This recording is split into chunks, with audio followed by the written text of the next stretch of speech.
Ever wondered how a player goes from being released for lack of strength to winning the Ballon d'Or?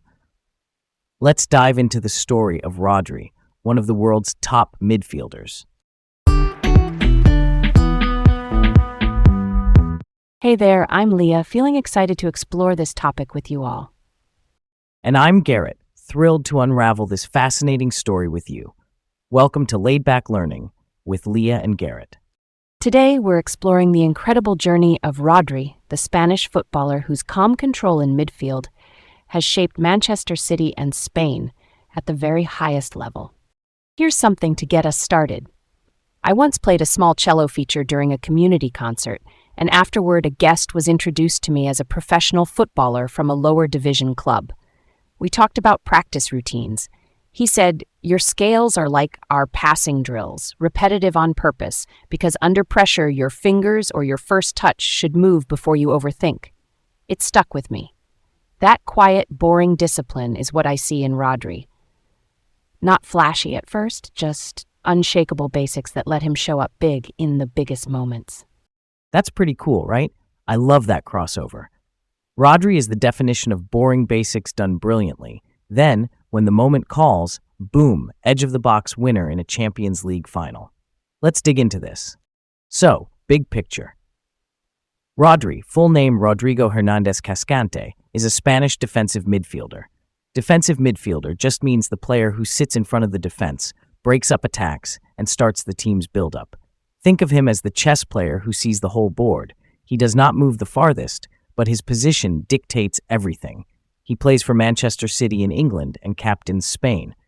Born in Madrid in 1996, he's been central to City's title runs and Spain's recent trophies, and he won the 2024 Ballon d'Or, the award for the world's best male footballer. And he's known as Rodri on his shirt, right? Quick note there. In Spain, it's common to use a short first name on the jersey. As for his game, he keeps the ball moving with crazy consistency. We're talking around 91 to 92% passing accuracy across seasons. For anyone wondering, that's not just short sideways taps, it's also those longer line-breaking passes that push play forward when the angle opens up. Yeah, and the numbers back both control and dueling.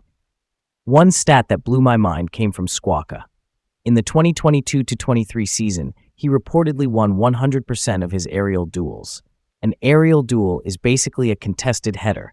Add a 73% tackle success rate, and you've got a guy who not only sets tempo, but wins the ball back and protects the back line. That mix is why coaches trust him to anchor everything. Let's unpack how he got here. Picture this.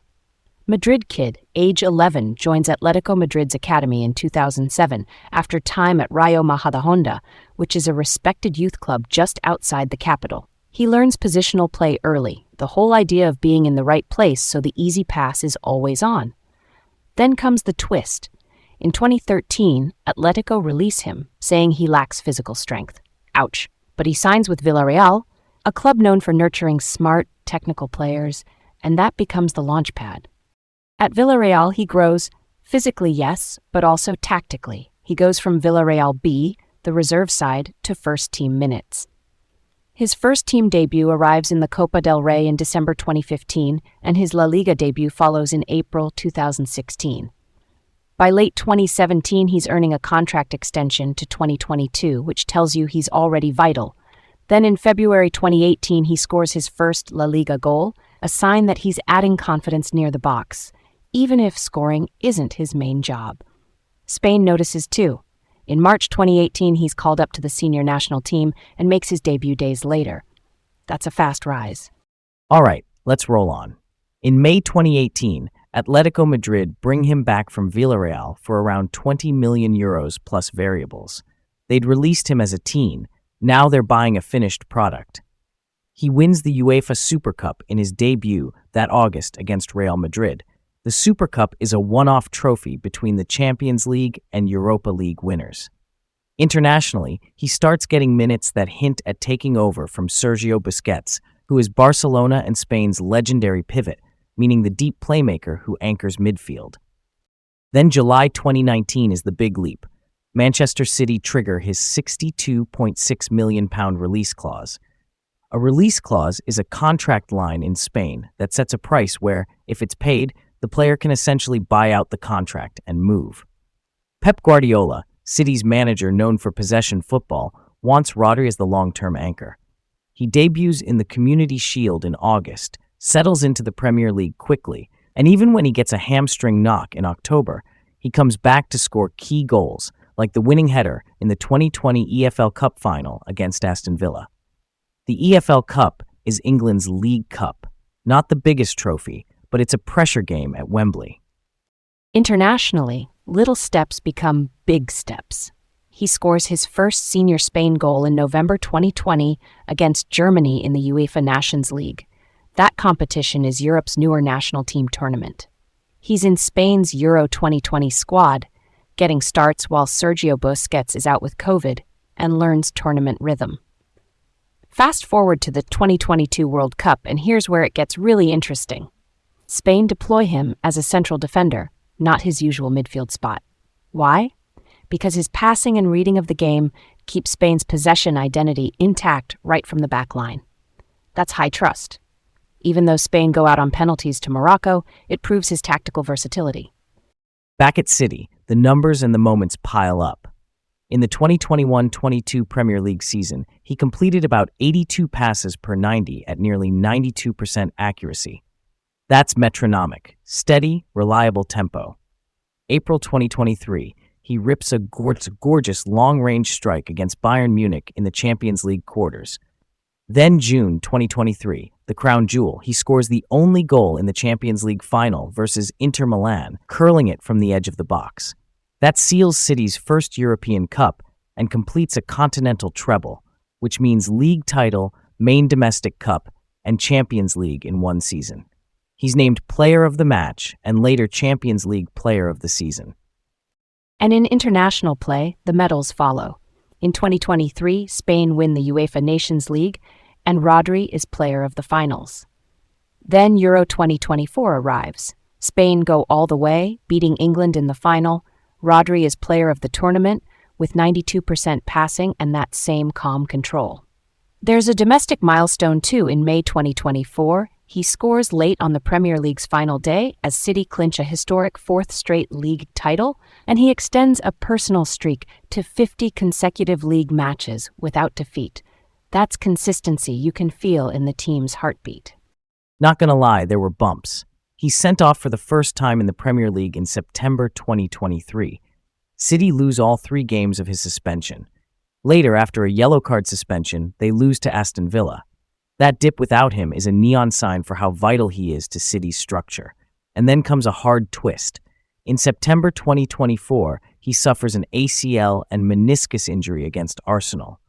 An ACL is a major knee ligament. Recovery is long. Yet in October 2024, he wins the Ballon d'Or, becoming City's first winner and only the second male Spaniard after Luis Suarez in 1960.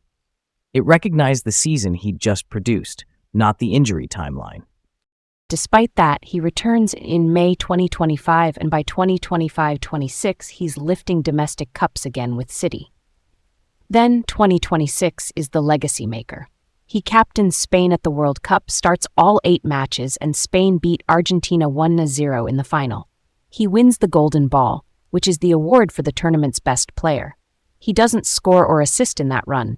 Instead, he controls matches through positioning, progression, and defensive work. That's a statement that the player who tilts the game's geometry can be the MVP even without headline stats. So here's a big, thorny question. Is Rodri the single best player in the world as of early 2024? My take is yes, actually. If best means who most reliably bends the match to their design against elite opposition, his case is towering. Champions League final winner in 2023, Player of the Season for that run, anchoring City to 4 straight league titles, Player of the Tournament at Euro 2024. The team drops points when he's suspended. That's impact you can measure. Control under pressure is the rarest currency, and he spends it every week. I hear that, and yet I lean the other way. Goals and chance creation still swing votes for me. When players like Vinicius Jr., Real Madrid's electric winger, or Jude Bellingham, Madrid's goal-scoring midfielder, are deciding games with direct end product, it's hard to put a controller above them. Also, City's system is built to amplify a pivot. That's not a knock, just context.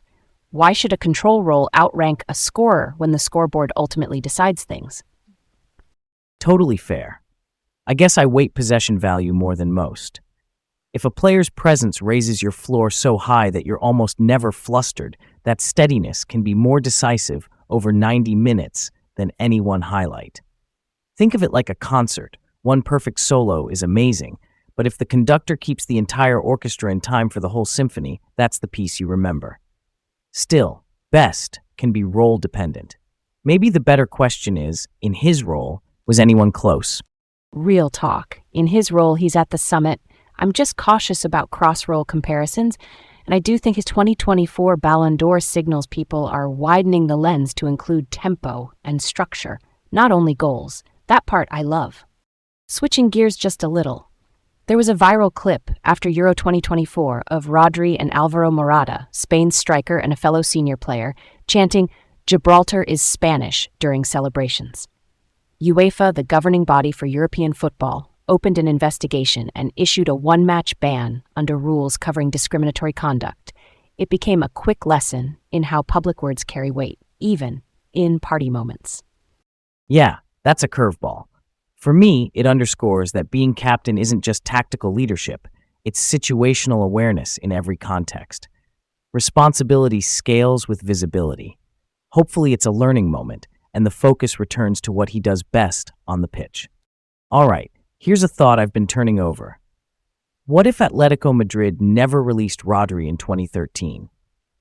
If he develops entirely under Diego Simeone, who is Atletico's longtime coach, known for compact defensive structures and quick transitions, maybe he becomes a more conservative destroyer rather than the deep playmaker we see at City. Without that Villarreal phase polishing his distribution, does Pep still see the same fit in 2019? I'm not so sure. I can see that path. Villarreal's environment felt like a laboratory for his timing and passing angles, the patience to be a pivot. If that step never happens, maybe he stays a reliable ball winner with less range on the ball. Then no release clause at Atletico to make the City move seamless. Maybe he stays longer in La Liga or moves to a different profile club where he's not asked to drop between center backs to build play. And if that path changes, who scores City's 2023 Champions League winner? That single shot is a butterfly effect across a club's history. Exactly. And without the City platform, maybe the accolades shift too. Fewer treble-chasing seasons, maybe a different arc with Spain's midfield hierarchy. The lesson I take is that setbacks like that 2013 release can redirect you to the perfect place to grow. Not gonna lie, I love when a detour becomes the highway. Stay curious, folks, and keep exploring the stories that shape our world. Thanks for listening to Laid Back Learning with Leah and Garrett. Until next time.